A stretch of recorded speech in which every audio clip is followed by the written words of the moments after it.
السلام علیکم ورحمۃ اللہ وبرکاتہ۔ الحمدللہ رب العالمین والصلاة والسلام علی رسولہ الکریم نبینا محمد وعلی آلہ وصحبہ اجمعین، اما بعد۔ اعوذ باللہ من الشیطان الرجیم، بسم اللہ الرحمن الرحیم۔ فَإِذَا قُضِيَتِ الصَّلَاةُ فَانتَشِرُوا فِي الْأَرْضِ وَابْتَغُوا مِن فَضْلِ اللَّهِ وَاذْكُرُوا اللَّهَ كَثِيرًا لَعَلَّكُمْ تُفْلِحُونَ۔ محترم حاضرین، ابھی میں نے آپ کے سامنے قرآن کریم کی ایک معروف آیت کریمہ تلاوت کی ہے۔ اللہ رب العالمین نے قرآن کریم کی اس آیت کریمہ میں ارشاد فرمایا کہ جب تم نماز ادا کر لو، یعنی نماز کی ادائیگی کر لو، تو زمین میں پھیل جاؤ اور وابتغوا من فضل اللہ، اور اللہ رب العالمین کے فضل کو تلاش کرو، یعنی اللہ رب العالمین نے جو رزق تمہارے لیے دنیا میں رکھا ہے، تمہارا جو دنیا میں نصیبہ ہے، حصہ ہے روزی کا، اس کی تلاش میں لگ جاؤ۔ ظاہر سی بات ہے، اللہ رب العالمین نے اس آیت کریمہ میں اپنی عبادت کے بعد ایک اہم معاملے کا تذکرہ کیا ہے، یعنی اس دنیا میں بغیر کھائے پیے اور دنیا کی ضروریات زندگی کے بغیر ہم زندہ نہیں رہ سکتے ہیں، اس کے بغیر ہماری زندگی بہت مشکل ترین ہوگی۔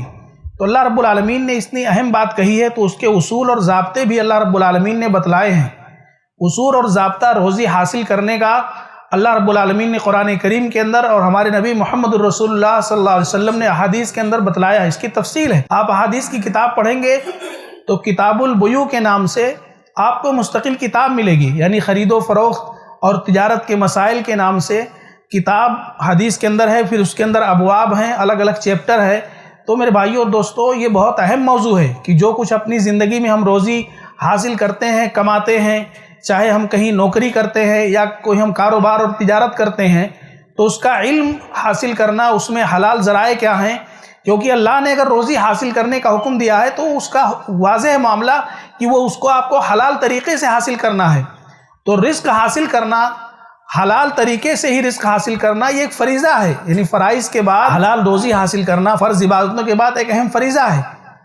اور اس کے بغیر کوئی چارہ نہیں، کیونکہ جو لقمہ ہم کھاتے ہیں ہمارے پیٹ میں جاتا ہے، اس کا حلال ہونا یہ واجب اور ضروری ہے، اس میں آپشنل نہیں ہے کہ آپ جو چاہو کھا لو، ایک مومن کے لیے ضروری ہے۔ اور جو اللہ کے رسول صلی اللہ علیہ وسلم کی احادیث ہیں کہ اللہ تعالیٰ حلال کو ہی قبول کرتا ہے، تو حلال روزی حاصل کرنے والے بنے۔ آج جو اتنے مسائل ہیں، کہیں نہ کہیں ہماری رزق کا معاملہ بہت صاف ستھرا نہیں ہے، ہمیں پیسوں کی ضرورت ہے، ضروریات زندگی کے لیے انسان سنبھال نہیں پاتا اپنے آپ کو، پھر بہت دفعہ کبھی جان بوجھ کر کے اور کبھی انجانے میں بغیر معلومات کے انسان غلطیاں کرتا ہے۔ بھائی، جو ہم کھا رہے ہیں، جو ہم پہن رہے ہیں، جو کپڑا ہم نے پہن رکھا ہے،